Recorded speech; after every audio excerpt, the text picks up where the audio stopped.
in which many of you, I hope, will take part. We're going to open it up to the floor as soon as possible. So welcome. It's good to have you. My name is Mike Taylor. I'm the director of the International Land Coalition Secretariat, which is hosted by IFAD in Rome. And I'll introduce the panelists to you in a minute. But just a few words before we introduce the panelists and hear from them about what brings us together. Now, I'm sure all of you, like me, have spent many, many hours in webinars over the last months on COVID-19. COVID-19 has turned our world upside down, and for all of us who work in this sector, it's been a huge, huge changer of how we work, and not just how we work, but how we see our work and how we see the future of the issues that we work on. So I think that's one reason why we have nearly now 120 people, why we have such a lot of interest in this topic, and we've got a lot of excellent experience that we're going to hear, experiences about what's not working, also what's working, and how we can work better. So we're going to hear two sides of it. We're going to hear the impact. I mean, in terms of impact, you probably know from the latest SOFI report that just came out from FAO that 690 million people on this planet are undernourished. That's nearly 1 in 10 people. Nearly 1 in 10 people do not have the food that they need to survive. And what we've been told is COVID is probably going to increase that number by somewhere between 83 and 132 million people. So we have a very immediate impact. And that's only this year. We don't know what's held in store for 2021, 2022, 2023, and beyond. But commentators are telling us that there are very significant medium to long term impacts as well. So I think many of us who are part of this session, many of you listening in some way or another work on land rights. We know land rights is a very wide and a very cross-cutting issue. You may work on land rights because it's important for food security. You may work on land rights because it's important for dealing with the climate crisis, for dealing with the environmental crisis. You may work on land rights because it contributes to justice and equality. You may work on land rights for greater economic inclusion and more equal opportunity. So there are many, many angles that we're coming from, and we're going to hear from many different perspectives. But as we go into this discussion, we're gonna look at it in two parts. In these different sectors in which we work, we're gonna hear from the panelists what are the impacts they're feeling as they're confronted with COVID-19, the pandemic and the impacts of the lockdown associated with the pandemic. Firstly, and we'll go through that fairly quickly. I'll invite you, if you have comments, please put them in the chat, and I'd be very happy to bring in comments into the discussion as we go along. You don't need to wait until the end to add your comments. And then we'll go and we'll spend most of the time we have looking at, well, what do we need to do? How are land rights and our work relating to land rights part of both the short-term recovery and the long-term resilience building, particularly of food systems that are going to get us out, and not only out to where we were before, but out to a better place than we were before. Okay, so that's setting the scene. Let me introduce to you. We're going to hear first from 4 panelists in the first section. I'll introduce them quickly, and then so you know who to expect coming up. And then we'll let them talk. So first we have Javier MolinaCruz, who is the head of FAO's land tenure section, and he's also speaking in his capacity as the co-chair of the Global Donor Working Group on land. We'll then go and we'll hear from Laura Meggiolaro, who's the team leader at the Land Portal Foundation. The Land Portal is a leading knowledge broker and one of the most innovative digital resources in the land sector, promoting data exchange, dialogue, and collaboration. From there, we'll go to the very honorable Esther Penunia of the Asia Farmers Association. She's the Secretary General of one of the largest global federations of farmer organizations representing farmers in Asia. And then lastly, we're going to Liberia, to Francis Collet, who is the program coordinator and senior researcher for the Association of Environmental Lawyers of Liberia.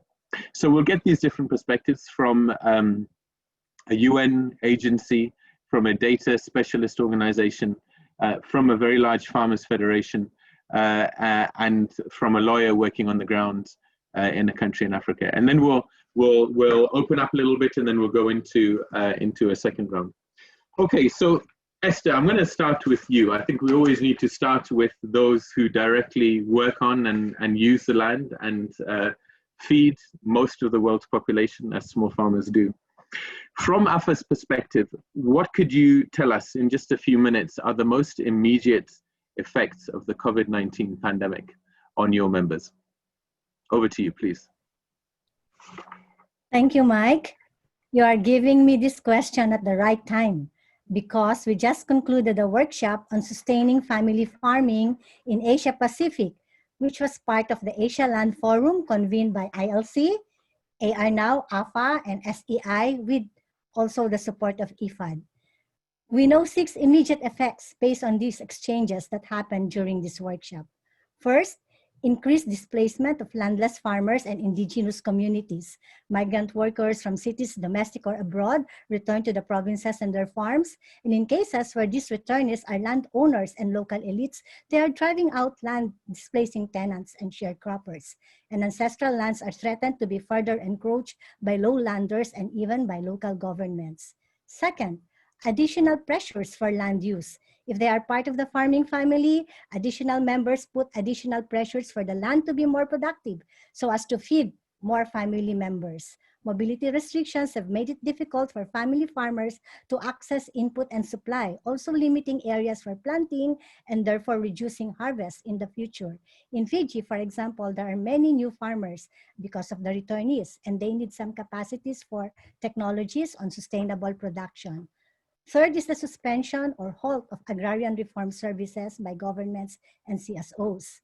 Because of the mobility restrictions and shifting priorities to COVID-19, activities related to land distribution and land titling to qualified beneficiaries and the corollary agrarian support services have been stopped or slowed down, further threatening the land tenure security of landless farmers.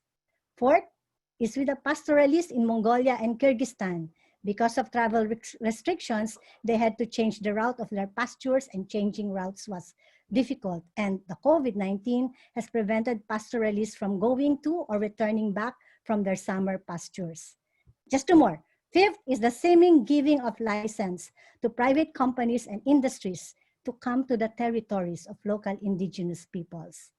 And sixth, during the COVID-19, several land rights defenders and activists were threatened, arrested, or killed, as reported by colleagues in Cambodia, Indonesia, Philippines, sowing fear among the people. As democratic assemblies and mass gatherings are prohibited due to social distancing, the right to peaceful assembly is increasingly curtailed, and the call for justice for these killings are ignored. Back to you, Mike. Thank you, Esther. That's quite a sobering list of impacts, resoundingly negative and challenging. You know, one of the things we do in ILC is we monitor, we contribute to monitoring efforts of violations against human rights defenders, and we've logged 50 violations related to COVID-19 lockdowns. And you know, I'm sure in your countries, Esther, this has been, you know, the heightened vulnerability of those who usually defend our common heritage in situations of lockdown. Let's go to Francis. Francis Collet is talking to us from Liberia. Francis, I hope your connection will be stable enough. Just now when we were testing it, it was good. Unlike yesterday when we had trouble. So let's go to you and give you the floor. Just to give us an idea from Liberia, did what Esther described for Asia resonate with you, or are you seeing different impacts from COVID-19 in Liberia? Over to you.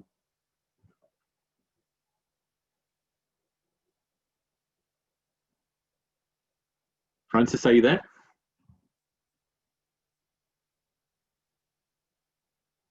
No, it seems like we may have temporarily lost Francis. I'll jump. We'll come back to Francis because I'd really like. I think it'll be very important to hear from him. But let's go to Laura first. Laura, could you just give us what you've been hearing in the Land Portal? So Land Portal has been very active. I've seen a good number of webinars you've organized over the last few months on COVID and indigenous peoples. On COVID and food systems. Tell us a little bit about what you've heard in these sessions that gives you a sort of picture of the data relating to COVID and land rights. Yes, yes, Mike, it's true.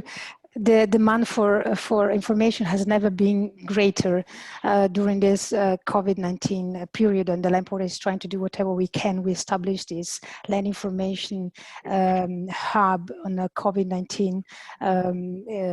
Most are anecdotal information because, as you know very well, there is no statistical or numerical evidences yet to measure this impact. But we also try to convene people around webinars and discussions to really hear from them on real cases, on what is happening on the ground. But I want to report one concrete example, Mike, from South Africa, from a data. One example that described the need for better data to really tackle with this crisis. We just concluded this research on the study in South Africa on the availability and accessibility of land data and the challenge in accessing quality and comparative data and information about informal settlements to support to tackle the pandemic. So what came out from this research is that despite the data exists, and there is a great deal of data, so over the last months during the epidemic, when it comes down to managing the disaster response based on usable information and prioritizing the follow-up responses around addressing conditions in informal settlement, so the challenge of identifying up-to-date data about informal and rural settlements that could be coupled with data about the people living in such settlements has proven to be very difficult. So again, these highlighted the need for more institutional coordination around data sharing across state and non-state actors, but also I mean, the fact is that the data exists, but exists in pockets, often is protected, is not available in shareable, reusable formats. So it is incredibly difficult, Mike, to clarify data custodianship and land-related data sets are so fragmented across jurisdictions and different departments, and poor data publishing practices make the situation even more difficult. So this doesn't help using data to get a clear measure of the impact of this pandemic in the sector. So I just wanted to highlight this problem that is not just in South Africa, but is happening in many other countries. So data is very, very important to help us measuring the real impact of the crisis is having in the sector. And it's difficult to use data. Thank you, Lara. It's interesting what you're saying. I think what you're saying of data is reflecting what we see more widely in that the pandemic situation has really shown up the cracks in the system, hasn't it? It's, you know, we've had shortages of data, just like there have been problems with food systems, for example.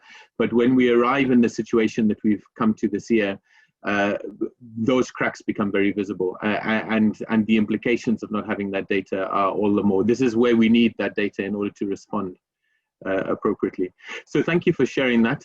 There was a request from somebody in the chat to please share the link to that report. If you have it, that would be great. There are a few more links we've put in the chat as well. We've put in a report that we did from ILC on the role of land rights in responding to COVID, and I saw that Land Portal has put some other links as well. So please feel free to go into the chat and download those and continue to ask questions as well.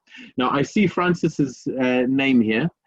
Francis, are you with us? Can we bring you in at this point? Yes. Excellent. Okay, feel free to leave your, we'd love to see you, but maybe for the connection, it's better to leave your camera off.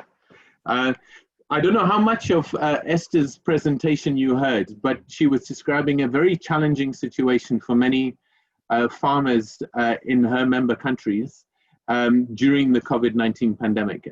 And it's to understand from Liberia, if you heard what she said, in what ways is the situation that the communities that you're working with different or similar? What kind of challenges, in what ways are they feeling the impacts of the pandemic? Okay, Michael, thank you. I want to thank everyone for, coming forward to listen to this this discussion.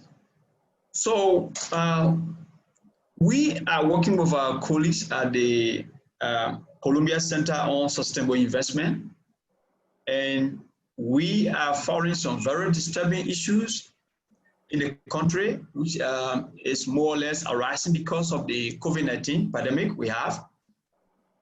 And so together with them, we are documenting 2 activities. And of course, if you look at what is happening across our country and what she just explained, the impact of farmers is great. And farmers are struggling more than ever before. And so in our case, regarding the work we do with our colleagues at CCSI, one is linked to this policy grab in favor of oil palm companies. So here, the government of Liberia is trying to complete a national consultation on the roundtable on sustainable palm oil, the draft national interpretation. For many people who have followed this oil palm story from Asia, like Malaysia and so that's the RSPO. And so each oil palm producing company, especially those operating outside and also who want to continue trade with the RSPO process, they have to now do a certification process. And some of that will include, like, for example, working with countries back home. And in the case of Liberia, Liberia is trying to draft a national interpretation for the RSPO. So what is happening here is the government is trying to get this national consultation ongoing, but outside the free, prior, informed consent of the affected communities. And so the people whose ancestral land are being cultivated for oil palm, those who areas are being earmarked for oil palm cultivations, these communities are still not able to participate because of the COVID-19. And if you find the government trying to get such an important policy up, then it is something to worry about, especially looking at how everything is tied to land, the livelihood issues. So that's one. The second one we're trying to document, we're documenting with our colleagues, is the one linked to land grab, in which a mining company backed by government is undertaking mineral exploration in an established community forest. And this too is happening outside the free, prior, informed consent of the affected community. And the community forest was established in line with applicable Liberian law. And so this is something of serious concern to us as we work on this. But for many people who probably have now followed what happened in Liberia, I'll just quickly go over a country context so people can see this thing more clearly and can also relate more to the responses provided by my colleague regarding the impact of farmers. So first, Liberia is a post-conflict country. And in this country, like any other area where there's conflict, the tendency for violence is still very high, meaning we can still go back to war again. And then the next thing that happened to us is that after the Civil War, we are still trying to build sustainable peace. It means that we are not being able to effectively address the root causes of our Civil War. For example, as a country, we have not been able to address the exploitation, the trade, the distribution and benefit of natural resources, which were all causes, root causes of our war. And then if you follow our former president, President Ellen Johnson Sirleaf, she highlighted when she was in office that if Liberia will go back to civil war, it will be about land conflict. So that's something very serious. And then, despite all that we know in terms of the impact community, the extraction of natural resources without the consent of local communities, our investment is to still create economic activities, and we are doing this through foreign direct investment. So there's large-scale mining, agriculture, and forestry concessions. So again, finally, why this is something very encouraging to help the struggling economy, because we're going to create economic opportunities, it will raise the tax revenue, but in actuality, such a rapid investment has not been conflict sensitive, and right now in Liberia, it is becoming detrimental to sustain the peace. And so we have not been able to secure the delicate balance between the investment, the environment, and people. So this is our challenge. So it comes back to where she is. If people are not consulted when concessions are being awarded and their rights are being violated, water sources polluted, loss of foreign resources that they depend on, obviously the impact on farmers, especially in the crisis like they will be heavier than anything else. Francis, thank you. Thank you so much for painting us a little picture. And I think what really struck me is you've described a post-conflict situation where a country is trying to rebuild itself and is trying to create economic opportunities, you said raise tax revenue, but is doing so in a way that is falling heavy on the shoulders of the poorest and is actually dispossessing the poorest people from the biggest safety net that they have. And as you described that, it struck me very strongly. The risk in so many more countries as we emerge from the pandemic, as governments desperately try to kickstart their economies again and look for economic opportunity, that what you've just described happening in Liberia could happen in so many countries. And so I think it's a very vivid example of the importance of securing land rights as we go into the recovery phase. You also came up with a very an interesting label I haven't heard before. You talked about policy grabbing, and I guess what you mean is the government pushing through policies very quickly in a period where they might be otherwise be unpopular and there might be some opposition to them. Okay, so we'll come back to that, and again, I'd encourage participants who are listening from the floor, if you have experiences of your own that are similar or different from what you're hearing, please share them in the chat, and later on we'll open up the floor and let people talk as well. Okay, so let's go to our last panelist for this round, over to Javier. Javier, from your position in FAO and your responsibility in leading the land tenure division and particularly in supporting the implementation of the application of the VGGTs, what do you expect from your bird's eye view to be the medium to long-term impacts of the COVID-19 pandemic? Over to you, please. Thank you, Mike. I would like to point at the following.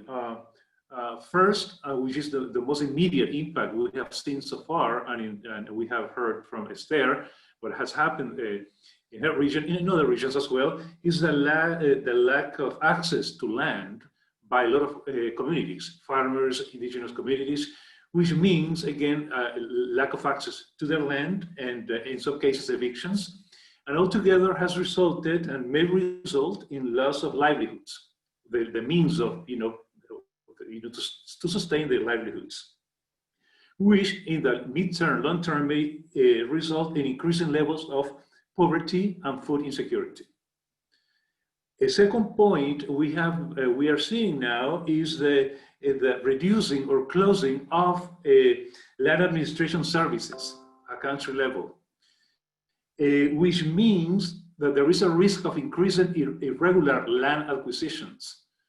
And so that also means the likelihood of increasing resource grabbing, particularly when it comes to forests, logging, illegal logging. And so the reduction in land administration services will have a direct impact on tenure rights and access to resources, particularly but the groups who are more vulnerable.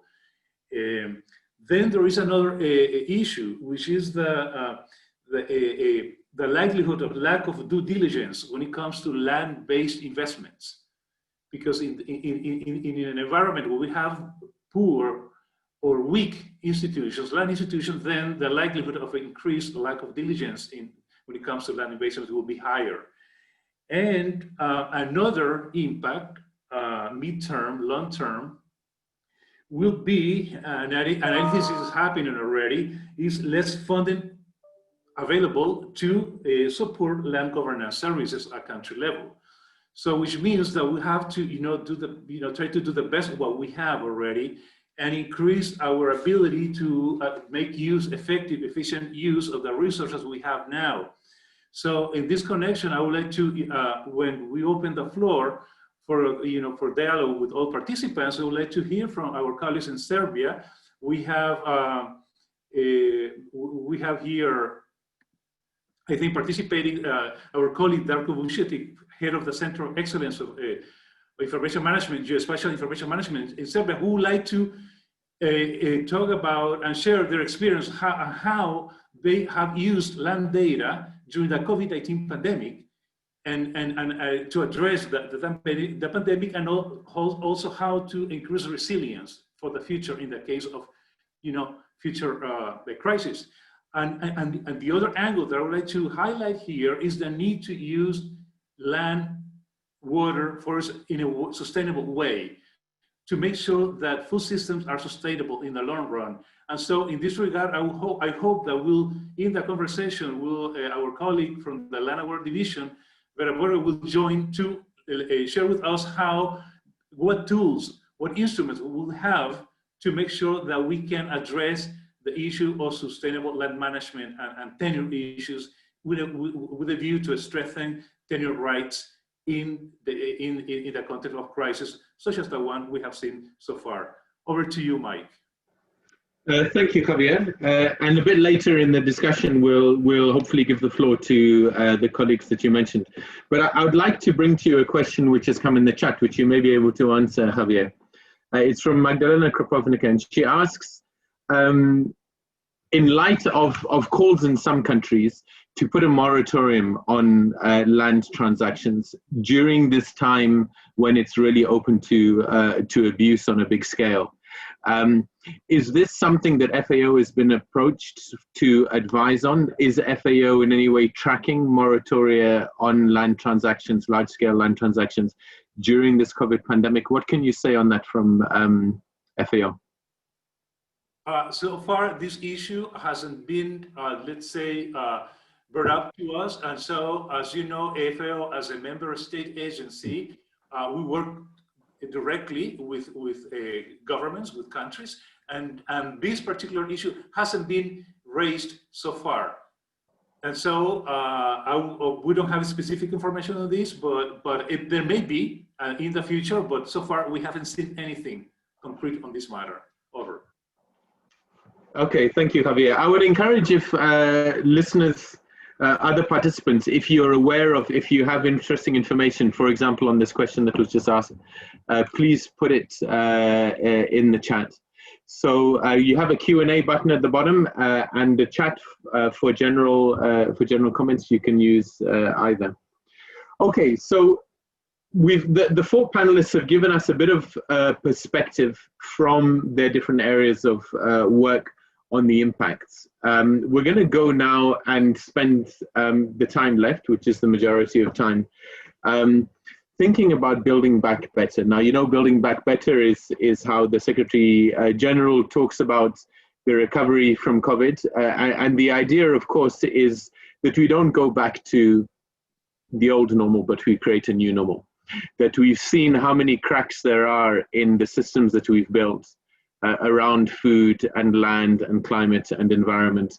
And so this is our opportunity to rethink those and to think how we can put in place something which is more people-centered, more environmentally aware and climate sensitive, more addressing issues of inequality and lack of democracy. And I think that's true in many sectors, but it's really true in the land sector, where we know that the wrong kind of interventions in the land sector, even well-meaning, can end up being damaging, and particularly damaging to the poorest who need those protections most.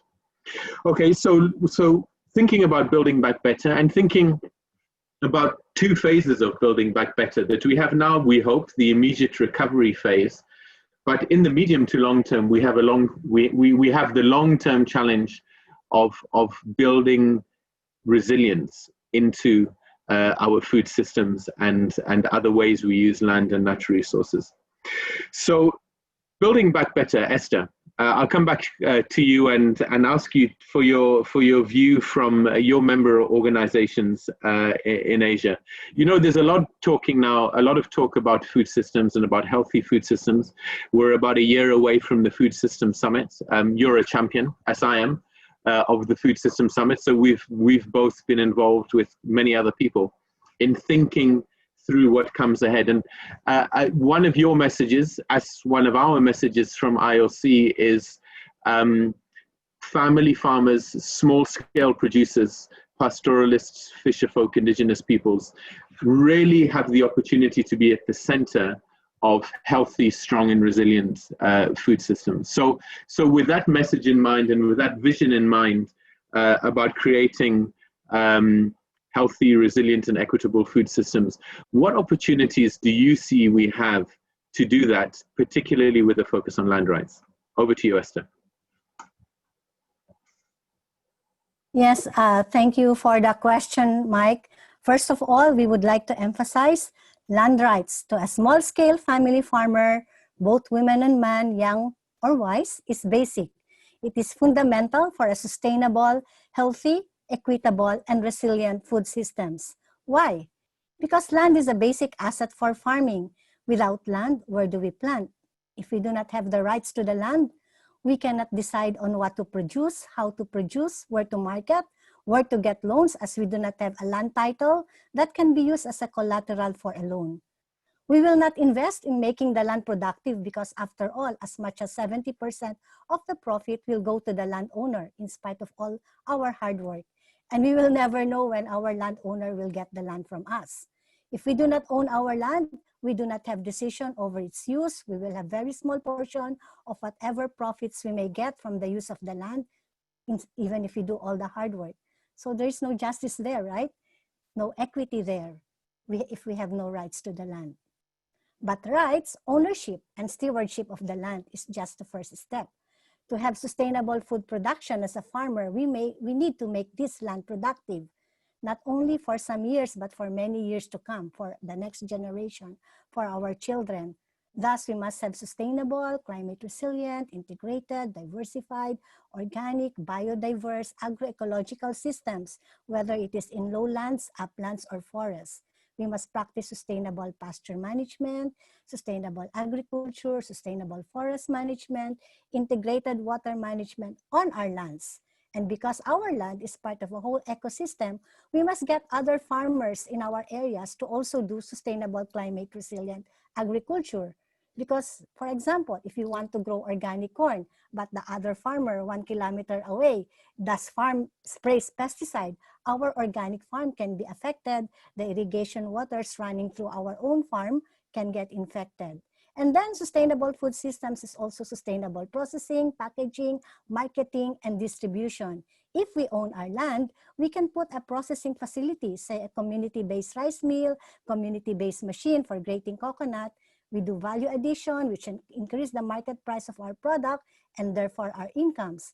If we have rights to our land, we will be free to join cooperatives that will facilitate processing, packaging, and marketing and distribution of our products. And joining cooperatives will facilitate more equitable distribution of wealth among its members, us. So, Mike, please allow me to state our recommendations at this stage. Because for sustainable, resilient, equitable systems, we ask governments to secure rights to land for small-scale farmers, pastoralists, herders, forest dwellers, indigenous peoples, and water rights to small-scale fishers.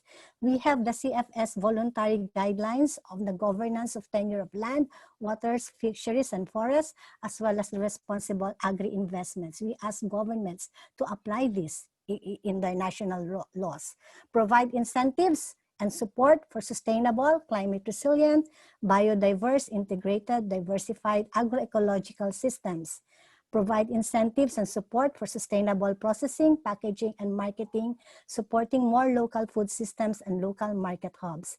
And please, to recognize the role of family farmers by strengthening multi-stakeholder approaches and mechanisms for agriculture and rural development, making family farmers through our organizations and cooperatives equal partners in the design and implementation of agriculture programs, particularly with the implementation of the UN Decade of Family Farming at the national and regional level. So with the UN Food System Summits, we look forward to multi-stakeholder member state dialogues at the national level where we can articulate and design the transformative food systems in our countries and in our region.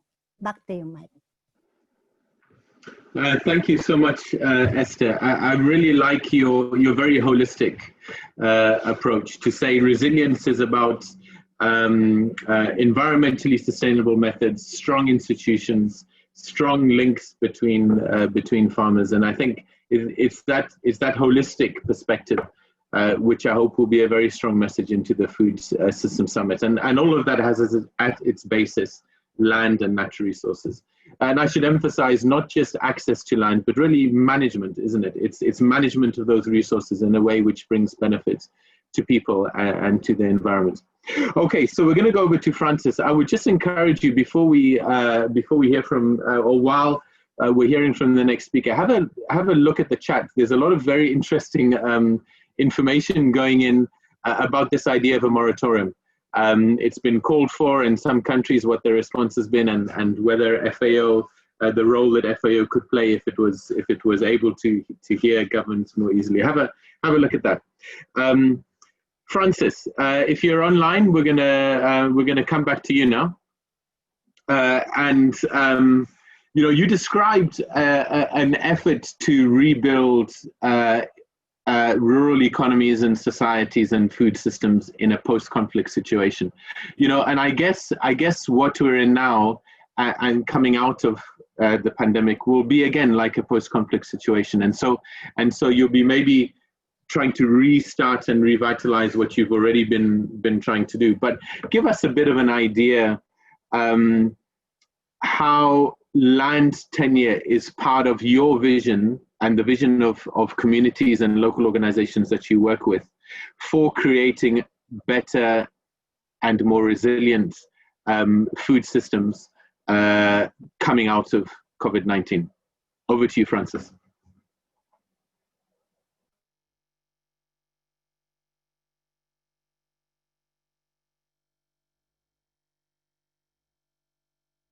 We can't hear you, Francis. I see you're unmuted, but we're not hearing your voice.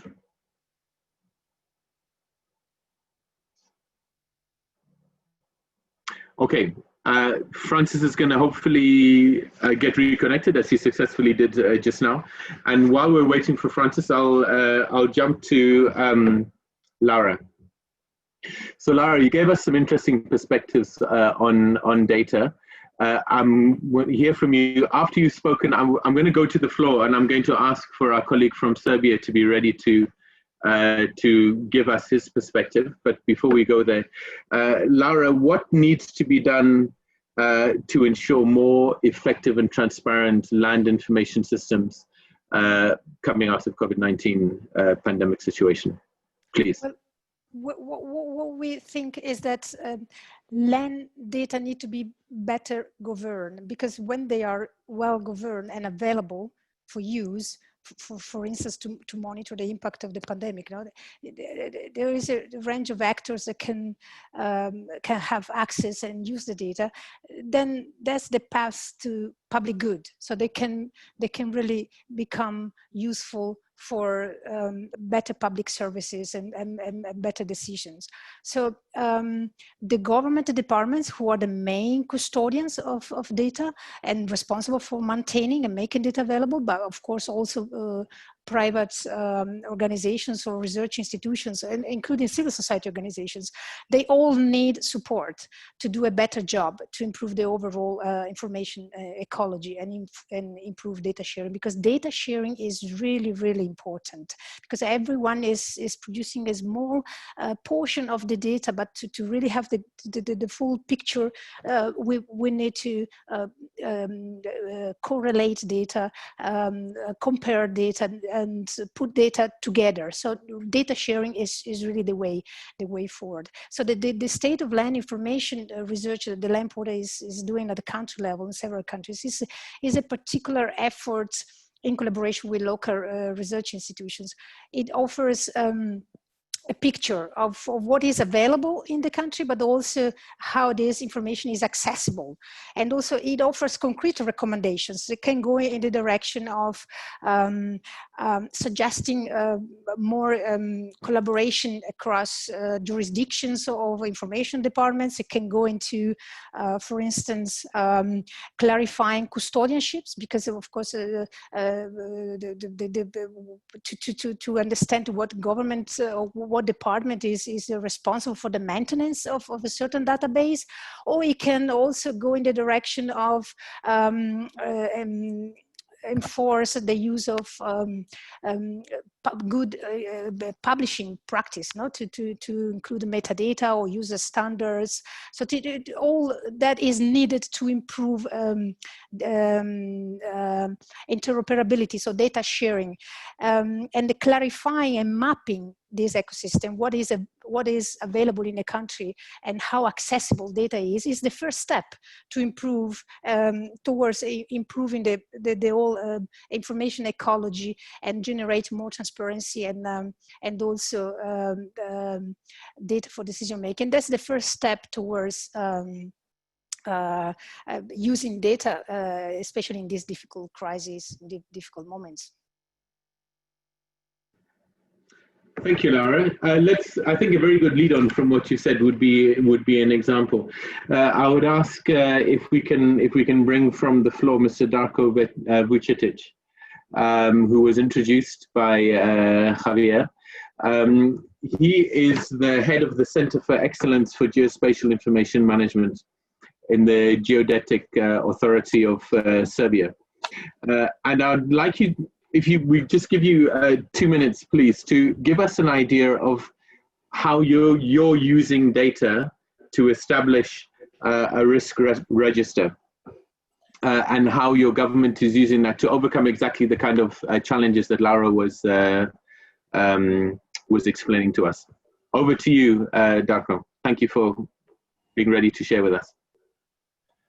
Good afternoon, everybody. I'm very honored to present my institution and our response to COVID. I am referred to Laura's speak and also Francis, and I am coming from an institution who is responsible also for cadastre and property registration, mass valuation, utility cadastre, so I can reply also for this land intersection during the COVID. So it's very interesting results, and I would like to share it with you. The first, regarding data sets, my center of excellence for spatial data infrastructure, we call it like that, is built some geospatial hub, central hub for all public sector data, geospatial data, which is available to everybody. But in 2016, I would just refer to the quality of this data. Half of the citizens was without proper address, and 4.5 million buildings and properties were not registered. So we used our new technologies like geospatial platform with combination of crowdsourcing and all data sets to update those data. And also what is very important, and I would like to underline here, is about business processes, for example, for land transaction and updating of this data. And we, in 2016, we saw that it's a very big problem. It's an analog business process. So we changed the policy, many laws, introduced digital signatures, include innovative technologies in order to digitize these processes. The result was astonished. From 47 days needed for this land transaction, we came for 4 days. Why it's so important? It's because when COVID-19 started, Serbia and my institution were, let's say, ready for this. Government established 2 working groups, led by Prime Minister and President of Serbia for health and social affairs and economy. And digital platform and data hub, together with all these streamlined business processes, were extremely critical infrastructure for smart and efficient decision making. So every week, for example, we provided the information of real estate market information for a previous week, and providing enough data and information to the decision making for Ministry of Finance and so on to adapt their policies and recommendations for this real estate, for example, market. And thanks to all of this, real estate market were able to recover. In April, it was, compared with 2019, were minus 78%. So it's a huge decrease. But in only 1 month after, in April, in May actually, it was plus 30% with compared with 2019. And my recent information shows that even in this year of COVID situation, this year will be regarding this number of transactions and the amount of money, for land transaction will be the best year in the last 12 years. So it's very important to say. Our geospatial platform is also adapted to support COVID decision making. It served and data within and end-to-end services, digital services, served for government institutions and local municipalities to guide, for example, lockdown, to provide all data to make activity for agriculture, for small farming and so on, in order to not to stop field activity, but to ensure protection and safety of citizens. So what is the best? I'm a positive person, in the nature. So what is the positive, conclusion here?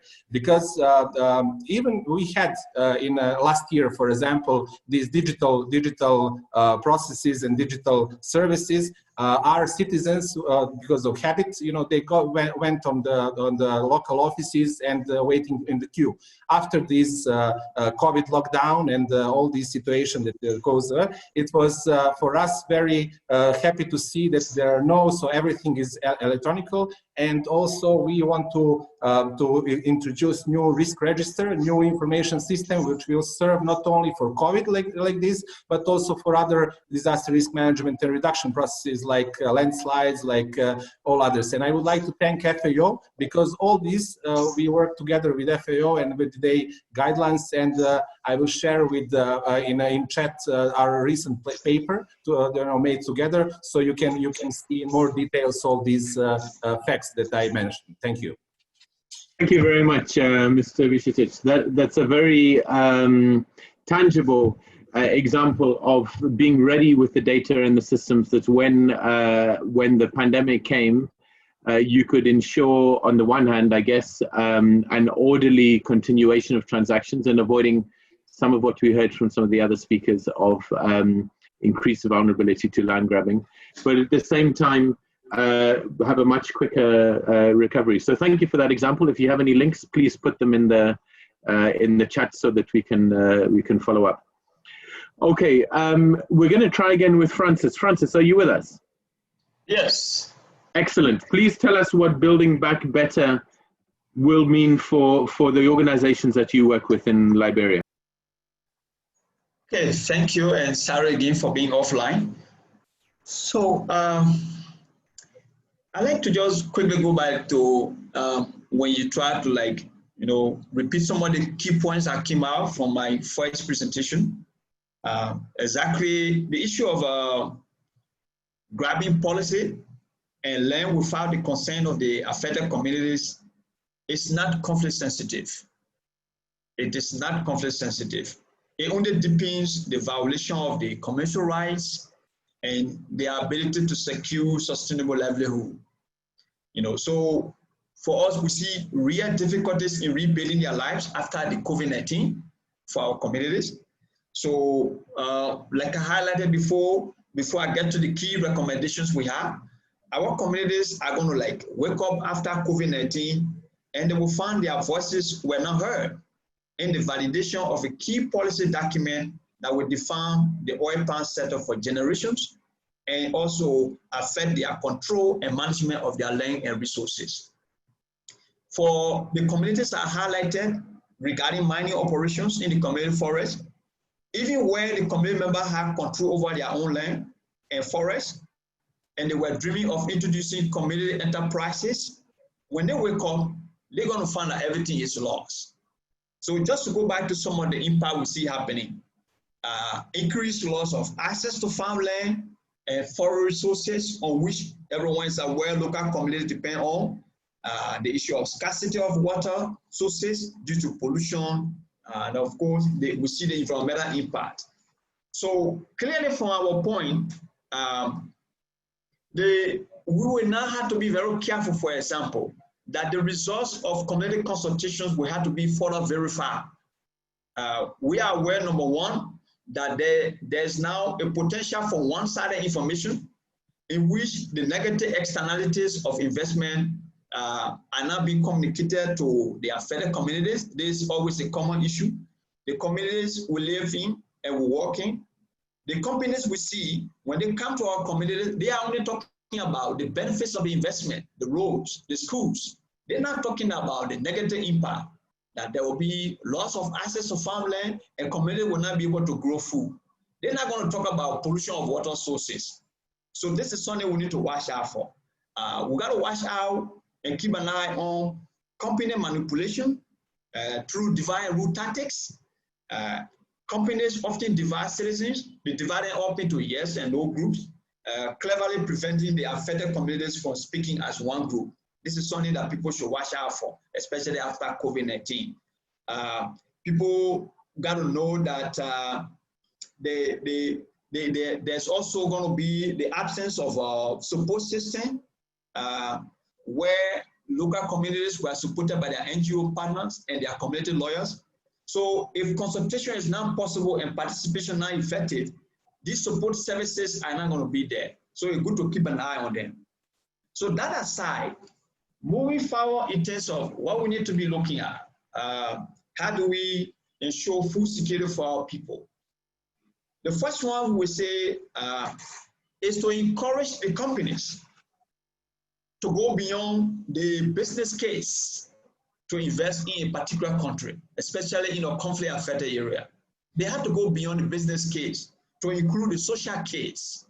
And the social case will take into account all the implications for how communities are going to survive once there's an investment. So it means that the issue of food security are issues that can be thoroughly investigated and integrated into all the different strategies the company is going to introduce to roll out their investment. So going beyond the business case is the first one, and it's showing that there's a social case to any investment is something very important. Then two, we will encourage companies at all time and government at all time to ensure human rights due diligence, and they should have emphasis on conflict sensitive issues and also the issue of gender sensitivity. These kind of due diligence issues are important, and we think they are issues that we need to prioritize going forward in this COVID. Because all we believe companies can do better, and they have the resources, they have the technical capacity to do this. So we are urging them to work with the governments to keep doing this. The next thing is, I think for us going forward is we need to be looking at how to address the definitional issue regarding what is consultation and participation. Many people will overlook this, but it's good to have a clear definition regarding what constitutes community participation and consultation, because we have not been able to talk to the communities, even within COVID. We are so worried about them. But we've been aware, they've been talking to us that they too are affected by COVID-19 and are having some second thoughts regarding how they want to participate in processes out there. So it is good to ask them, in this case, how do you feel consulted and how do you think you are participating in a particular consultation? So that's why we say go forward to talk about the issue of the definitional issue regarding what is consultation and participation, but asking the community to set this definition. And also we think we need to work on policy reform clearly, and policy reform will take into account the type of consultation that are possible and legal during a pandemic like this. Going forward, we need to have a serious conversation on the policy direction regarding what kind of consultation and participation can we work on and prioritize? And how do we use that as indicator to determine that seriously people were involved, they were consulted, livelihood issue, the food security issues were all addressed. And then thank you, Francis. Okay. Thank you, Francis. That's super. You've given us already an extremely broad and wide-ranging agenda, which sounds like a huge challenge, but I think also at the same time, we appreciate the many fronts, the accountability, the building positive partnerships, every aspect of what needs to be done in order to have a mutually beneficial relationship with investors. Okay, we're going to hear from another community level in Ethiopia in a minute. We've got a great experience from Ethiopia to share. But before we go there, let me just come back to Javier. There's been quite a lot in the chat about the VGGTs, and I guess the RAI as well. The Responsible Agricultural Investment Guidelines are very pertinent. How do you see the next phase of building back better, particularly with relation to what's already been agreed in these agreements that the Committee for World Food Security has helped to broker? And how can those be real guides for countries to get back on track and to build back better than they had before in terms of land tenure? What would FAO say should be the way forward there? Thank you, Mike. I will point at two issues I would like to bring your attention to all the colleagues. One is, it is once again is confirmed the need to secure tenure rights, particularly by the most vulnerable groups, small farmers, women, indigenous peoples. And to do so, we have good news. We have now new technologies which we can use and deploy at country level, which are inexpensive, such as, open tenure. For instance, this application, this is an example only, there are others. They're inexpensive, which means that we can reach out a larger number of people, of farmers, in a relatively short period of time, as opposed to the traditional surveying programs done in the past, by which surveying was done and then the land registration was done afterwards. Now we can do faster and cheaper. And the other thing, there are participatory, which means that communities themselves participate in identifying boundaries, and that decreases the level of land conflicts and disputes, which allows to a faster process of land regularization. So one thing, that's one point. We need to now think about new approaches to regularize tenure rights, and we have them. And we have some evidence already that works. Again, it's inexpensive, participatory, and that I think we can move on as we build back. The other point I would like to bring to your attention to is that we already have also ongoing processes in a number of countries, which are, ILC quite a great partner on this, multi-stakeholder platforms. Because to engage private sector, to engage government agencies, to engage other partners, we have to have the mechanisms which facilitate that engagement and create a consensus to move forward. Because each country has its own features, its own opportunities and challenges. And those are sorted out at that level. These national platforms, multi-stakeholder platforms, which are coordination mechanisms which you discuss policy, ranging from land titling to land investments, how to deal with investors, private investors wanting to invest in the land, how to partner with them. And this kind of dialogue, policy dialogue, is very well placed within these platforms, which are already operating, and we can build upon and leverage as we build back in the future. Over to you, Mike. Yeah, thank you. Thank you very much, Javier. And we're going to go to Ethiopia now, but I've noticed that we have a number of donors who are participating. I see there's BMZ, there's DFID, there's USAID. And I would invite any of you that want to give us perspective as a donor to complement what Javier has just said and share a little bit about what role donors might play in supporting Building Back Better. So put up your hand if you'd like to say something. You have a bit of time to think, because we'll go first in this final section as we open up the discussion to a colleague from Ethiopia. We're very fortunate to have Dr. Ziade Hailu with us. He's part of the Land for Life Consortium in Ethiopia. One of the things that Javier just mentioned is multi-stakeholder platforms, and the idea of having a mechanism that allows a wide range of stakeholders, of people who have a part in decision-making over land, to be part of that decision-making. Please tell us from what the Land for Life initiative in Ethiopia has been doing, what do you see as the role of civil society, and particularly multi-stakeholder platforms, in helping to build back better? Ziade, over to you. Thank you very much, Mike. Good evening, others. In Ethiopia, we have been engaged in multi-actor partnership because we believed a thing like land, which is very complicated, cannot be solved by a single organization or single individuals. So what we are trying to do is basically bring on board all stakeholders. There could be farmers, there are people from academia, from government, from business people, and sit together and plan out how to solve problems such as land issues.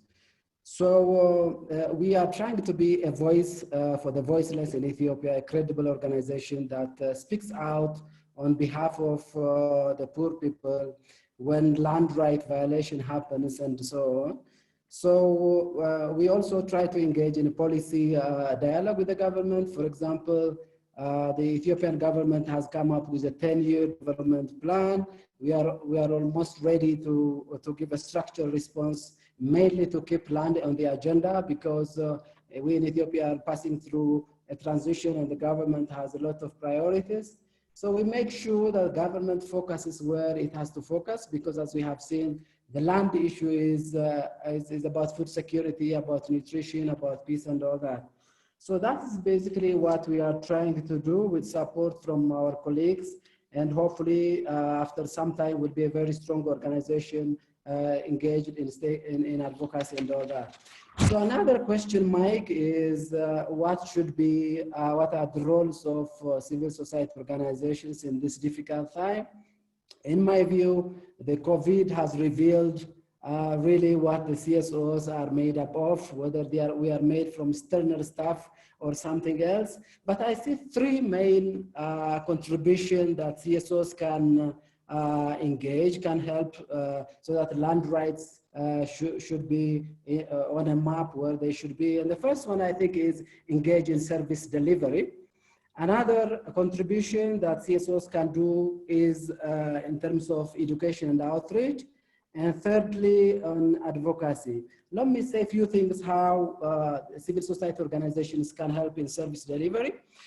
In terms of land administration institutions, civil society organizations can help so that the land administration can engage public health dimension.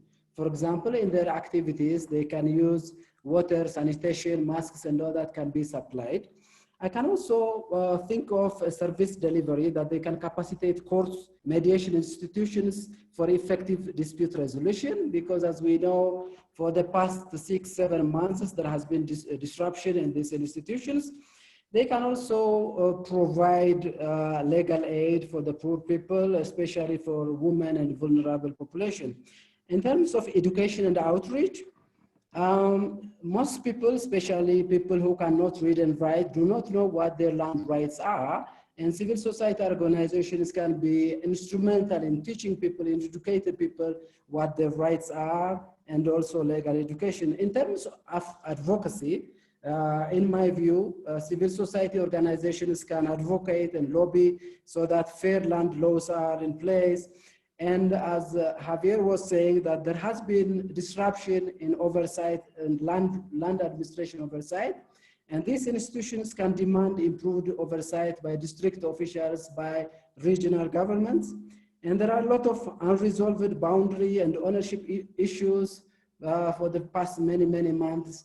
And civil society organizations can play a role so that the government really puts land on the agenda and try to solve all this. Thank you very much. Back to you, sir.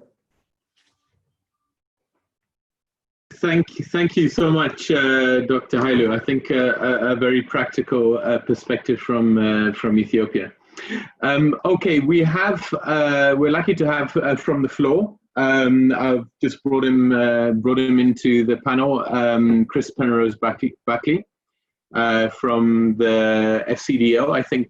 The ex-DFID, I don't even know what that stands for, Foreign and Commonwealth Development Office. Maybe Chris, you'll say, but we'd love to hear your perspective as a donor that's quite active on land issues. What do you see, Chris, as the role for donors such as yourselves in building back better on land rights? Over to you, please. Yeah, thank you, Michael. Yeah, and it is the Foreign, Commonwealth and Development Office, just for clarity, former DFID. So I think this is a really important question. Better term is kind of a useful thing to gather around, although I think when you drill down, I'm not sure it hasn't been kind of broken apart. I think what COVID-19 has done is highlight how weak land governance systems are, right? And how fragile rights are in so many contexts.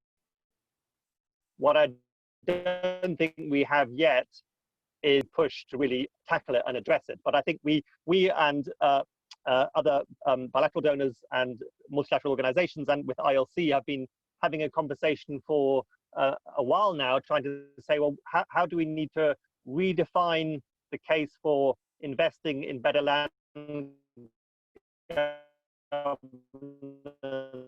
the recognition of tenure.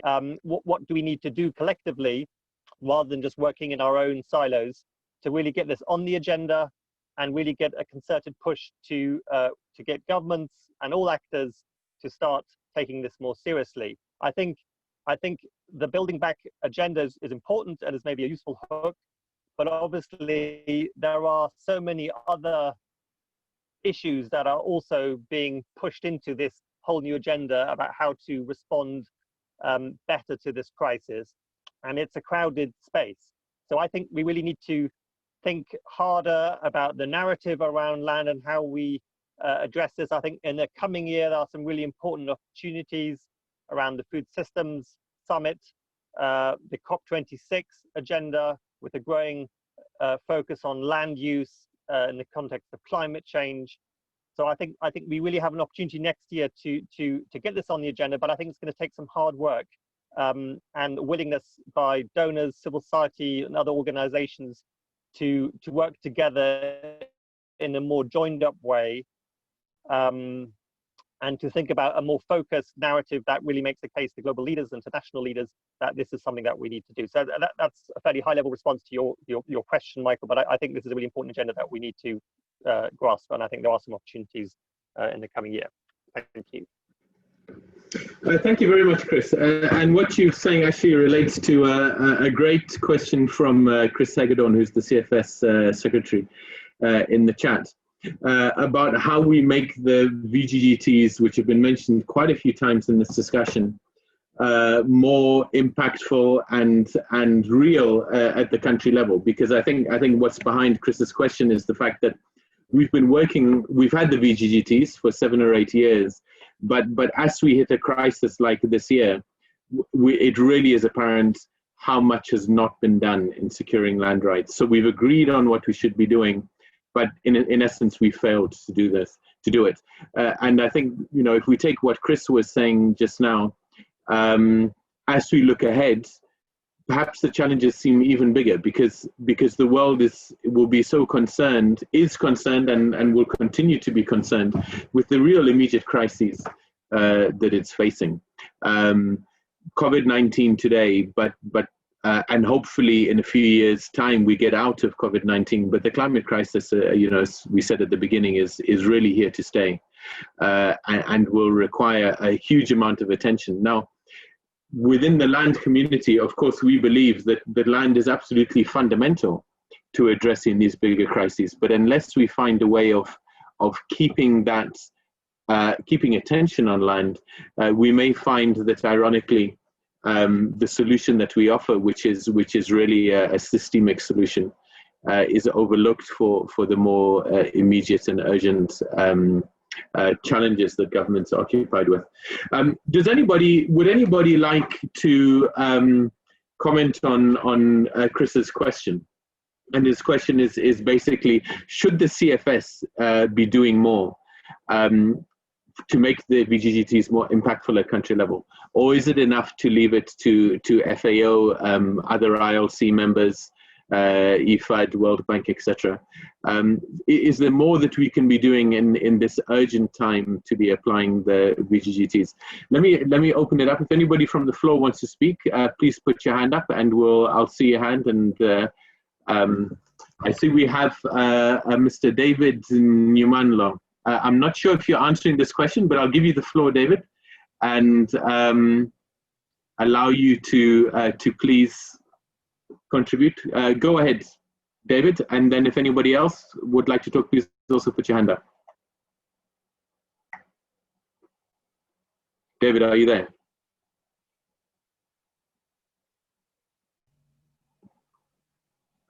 If I could ask the comms team to give, yes, I see you. Please, go ahead, sir. Thank you very much, Mike and panelists. Could you lean a little bit closer to the mic because it's a bit faint? All right. Can you hear me now? Great, thank you. I just want to indicate that the voluntary guidelines seem to be less disseminated, especially in rural communities. And so, in as much as it's intended to create impact, to build on the people's knowledge, to enhance the community's involvement in securing land rights, it's a little bit not known to rural communities. So in order for us to build back better, there needs to be a lot of a dissemination program that will entail reaching out to the communities and making them see a sense of ownership in this document, because at the level of at country levels, there are ongoing land reforms. I'm talking from Cameroon, and there's been an ongoing land reform, but it's maybe not certain if the principles contained in the voluntary guidelines have been disseminated wide enough or taken into consideration in the process of land governance. Now, we in Cameroon are living in a context of, especially in the English-speaking regions, we are living both in a context of COVID and in the context of an armed conflict, which has been going on for 4 years. That has seen hundreds of communities displaced. Most of them have lost access to their means of livelihood, and they are basically trying to find access to land in their host communities, which are not their original communities. And with all of that, and with the fact that they've lost means of livelihood, they've lost investments, they've lost businesses, they've lost employment, it even becomes very difficult for them to be able to have access to land rights. Cameroon in particular is specific because its procedures for land titling, for example, are a little very, very complex and involves a lot of corruption and bribery. So we, civil societies... David, I'm going to have to... Can you wrap up? Okay, thank you. Yeah, I was just saying that civil societies need to be able to take action to to explain the procedures to the community so that they can in turn make informed decision. And that's a way of building back better. Thank you.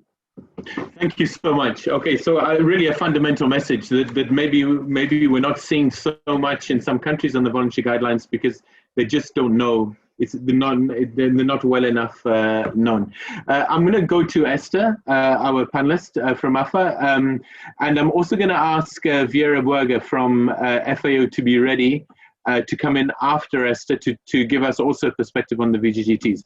Esther, please, the floor is yours.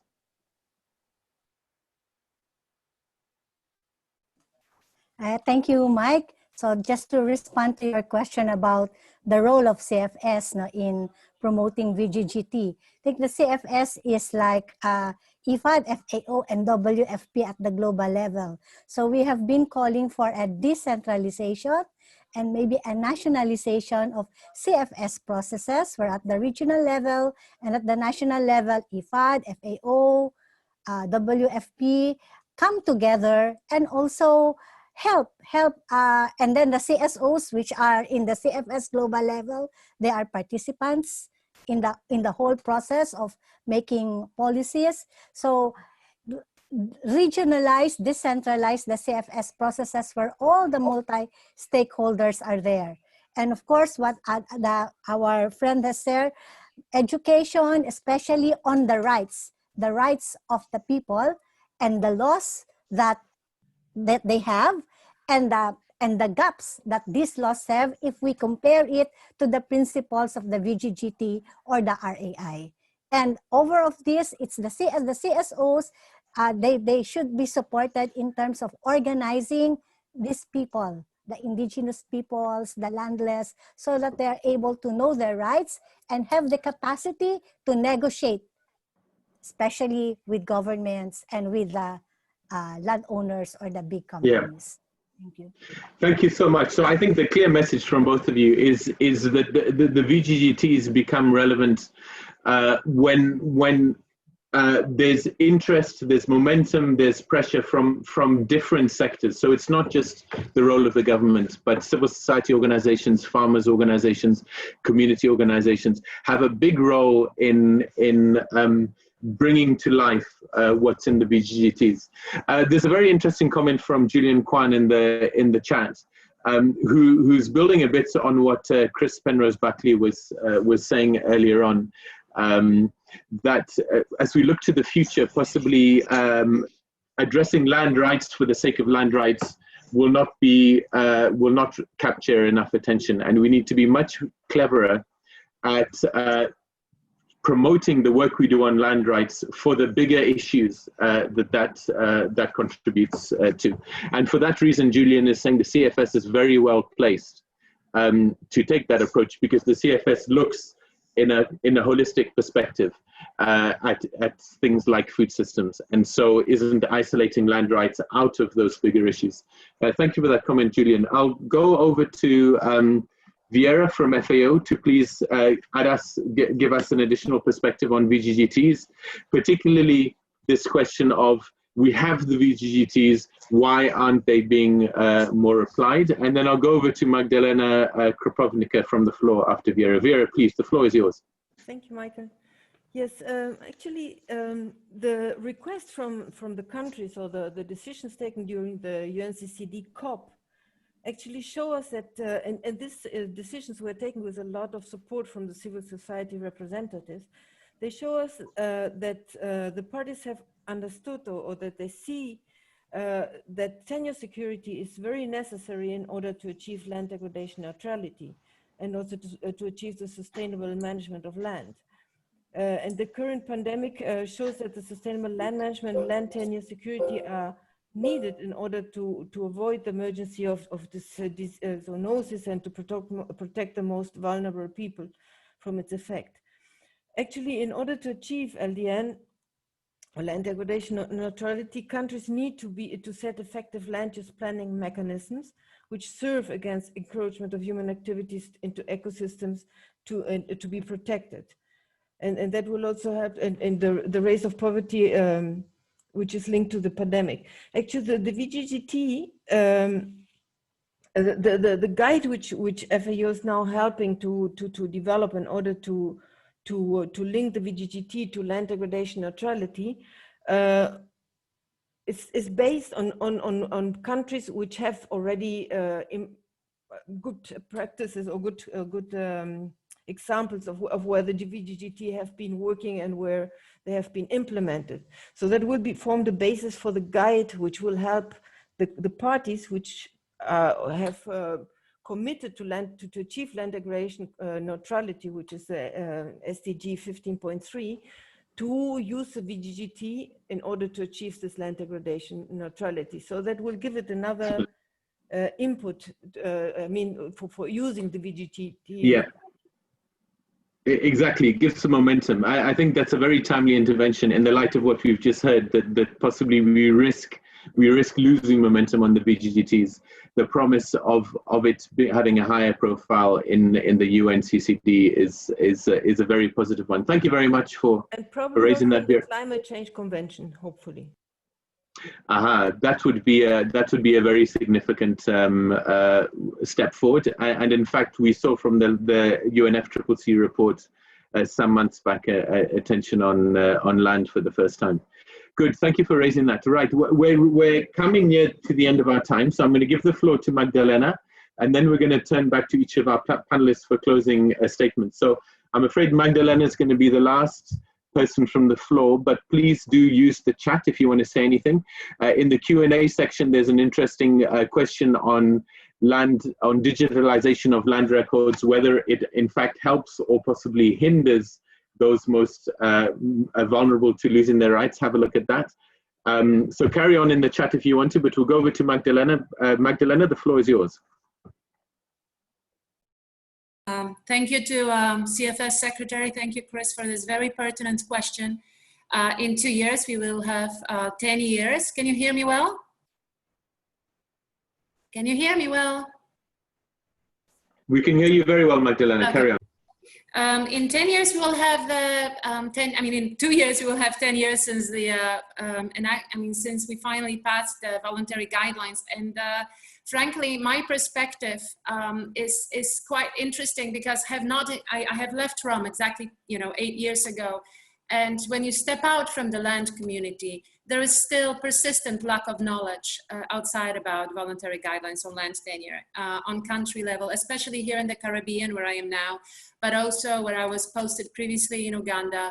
Outside of the people who are land practitioners and who are directly involved with land tenure issues, there is complete lack of knowledge about that tool.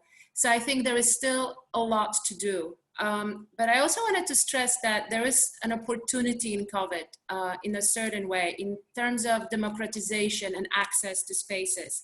The example of this session, for example, of the side event, when we are 100 people here, which very likely we wouldn't have the same access and the same level of participation if not for the digital opportunity of participating via webinar. So I think that's something that all of the organizations, CFS, perhaps also working closely with other organizations dedicated to data, such as Land Portal Foundation, you could use that to really push the advocacy, but towards the governments, because I think civil society knows how important VGs are. It is the moment that the governments embrace it and perhaps have some kind of reporting mechanism that you could explore together with others. I would strongly encourage that, and it should happen very, very soon, but also hand in hand with increased advocacy and communication towards governments, I believe, because very few countries so far have adapted VGs and have used VGs so far. So I think there's a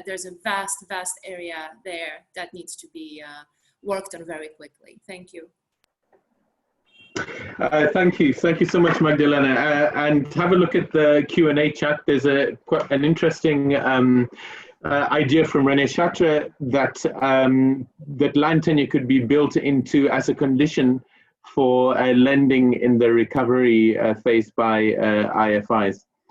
Okay, we're very close to the closing, and I'm sorry that we're going to have to cut the discussion off here. It's been extremely interesting, but we're going to have literally 30 seconds each. So let's just hear from each panelist what is your one most important takeaway message from this discussion on building back better and land tenure, the role of land tenure in building back better? I'll go in order of who I can see on my screen. So be ready, all of you. I start with Javier. Thank you, Mike. The message that I would like to convey is that COVID-19, as Chris Buckley said, has shown how weak our land administration systems are at country level.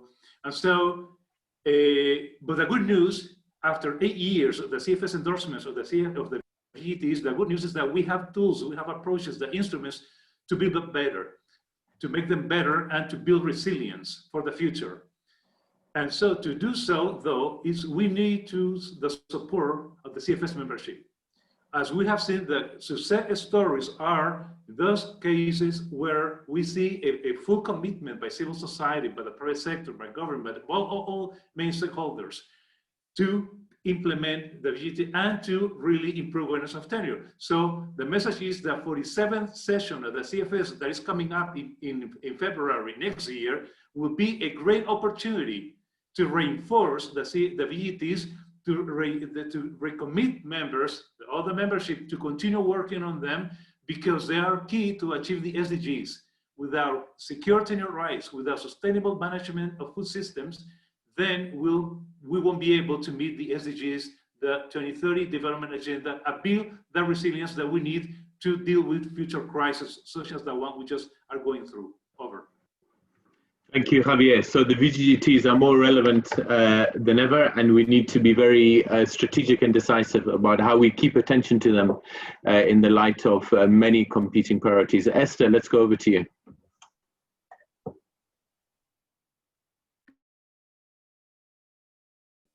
Yes, thank you, Mike. So my takeaway is that the secured rights to lands, forests, pastures, even waters by small-scale family farmers is fundamental to achieve sustainable, equitable food systems. Therefore, a multi-stakeholder approach with people, with the farmers, the indigenous peoples, the pastoralists at the center, driving this process, but with the support and with the political will of the governments and with the support of international partners is key. We have many tools. It's the will that is needed. Thank you. Thank you, Esther. And ILC is 100% behind you, Sanaba. And I hope that message comes out strongly between now and the Food System Summit. Okay, the next person on my screen is Laura. Laura, please give us your takeaway. Thank you for that extremely interesting session. My takeaway is that what we need to be vigilant about is that data is treated as public good. So I would like to see more conversations on how data sharing and knowledge sharing can help building back better and build collaborative digital environments. I know that half of the population still don't have access to internet, so we need to be conscious about that. But digital platforms can really promote information in a democratic and inclusive way and create a space where trust and agency are ensured and democratizing access to land information. So we're working in that direction, and I hope to see more collaborating partners working with us too. Thank you, Mike. Thank you, Laura. A reminder of what a powerful tool data can be in a time ahead where we desperately will need tools to help us to move ahead. Okay, let's go over to Francis in Liberia. Francis, your takeaway, please. Okay, so for me, I think putting communities at the center of investment, especially during this pandemic, is very much important, and it's a key takeaway point. And it means that we have to ensure their right to food security, especially communities that were already vulnerable before we had this crisis. I think this should be a key priority for us. And then we need to obtain their consent in decisions that will ultimately affect them today and tomorrow. And quickly regarding the VGGT, if you look at what we got there, it is almost what every country looking for now. Many countries are struggling with land tenure issues, and this is just where every country should be going to find some solution. So in terms of moving forward, we need to invest in awareness raising of the developmental relevance of the VGGT. So for example, at the country level in Liberia, not many people are aware of what really it is and what it can do in any way. So some kind of investment in awareness and education regarding the developmental relevance of a VGGT is important. And I agree with my colleagues, tying that around the work of civil society. You have to know that, for example, when you have the ERTI, the Extracting Industry Transparency Initiative, civil society had to really take the lead on a number of these fronts. So in our country like here, if you have civil society taking the lead in a number of ways with government champions, I think we can have something. Another point about the VGGT is that... Thank you, Francis. Okay. I wanted to give the last one about... You're taking away from Ziad's time. Okay, I give you 5 seconds to finish and then we go over to Dr. Hailu. The last one on the VGGT, Marco, is we need to incentivize countries that are implementing the VGGT. Let's incentivize countries so that they can implement the VGGT. Our country respond to incentive. So a structure like that will work. Thank you. Yeah. Thank you so much, Francis. Sorry to cut you off. Dr. Hailu, you get the last word as the last panelist to give us your message. Thank you very much, Mike. Well, the takeaway for me is that the collaborative multi-actor partnership can be an interesting advocacy strategy for inclusive land governance. And also the takeaway is that we need to introduce technology to the rural population, because this is what COVID has shown us. We need to move from cashless transaction to sort of low touch economy. And the last is I have a praise for the digital platform, and I guess I go and write a poem in its praise that we are able to be together and understand, share ideas on land rights. Thank you very much. Good night. Thank you for those closing words and appreciation of our digital platform that brings us together from across the world. So thank you so much to an absolutely fantastic group of panelists, for the many speakers and contributors in the chat from the floor. You know, I think just my one reflection on this discussion is that in a sense we haven't said much new, have we, than even if we had this discussion before COVID. We're saying at the center needs to be an approach in which communities play a lead role, which takes the VGGTs, that works together with governments in making them real, which recognizes tenure rights. So in effect, what we're saying is that the pandemic has made us realize that perhaps we've made less progress than we'd hoped to make, and the urgency of moving ahead strongly is absolutely there. And I think one clear message as well out of this is that the CFS really has a strong role to play because of the way that it brings different stakeholders together and enjoys the trust of government. So certainly as IOC, the VGGTs remains a very strong guiding document to the work of all of our 250 members. And we will be working our best over the coming years as we get out of COVID to keep it at the center. And from what's been said here, I believe many donors will, and many other organizations. Thank you so much, everybody. It's been a wonderful discussion. It's been really great to hear everybody, and it's been a privilege for me to be moderating it. Thank you so much. Goodbye. Have a good evening. Thank you.